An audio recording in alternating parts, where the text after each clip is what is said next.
A Texas representative just defended a professor who had attacked her own political party. And honestly, it's the most American thing I've seen in politics lately. Meanwhile, crickets from all these self-proclaimed free speech warriors. Funny how that works. Here's what happened. Dr. Thomas Alter, a professor at Texas State University, got fired for a speech he gave. Now, where are all those people that are always screaming about free speech and censorship on campus? Where y'all at? Oh, right. They're nowhere to be found because apparently free speech only counts when it's speech that they like. But here's the twist. Rep. Erin Zwiener, a Democrat, defended him, even though he had used that same speech to trash her political party. She said this, and I want you to really hear it because apparently a revolutionary concept for some. Dr. Alter thinking that my political party isn't useful doesn't stop me from advocating for him to have certain rights. Wild idea, right? Defending constitutional principles even when someone criticizes you. That is not weakness. That's strength. That is what actual constitutional American leadership looks like, not the performative nonsense that we usually get. And here's what I want you to understand. This is literally their job.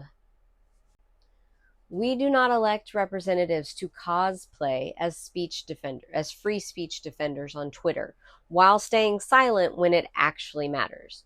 We elect them to protect our foundational freedoms even when it's politically inconvenient, actually, especially when it's politically inconvenient. Representatives work for all their constituents, not just the people who agree with them or donate to their campaigns. But apparently doing your actual job is so rare in politics that it's newsworthy. How depressing is that?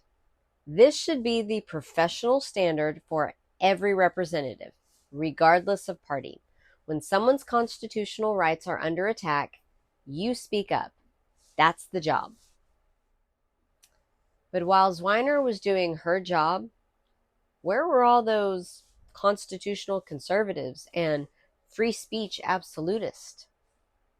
Probably too busy tweeting about cancel culture to notice that actual government censorship was happening in their own state. Zwiener showed us what constitutional leadership looks like when it's present. But let me show you what happens when that leadership is absent. And trust me, it gets worse. The story I'm about to tell you in my next video should worry every American who values due process.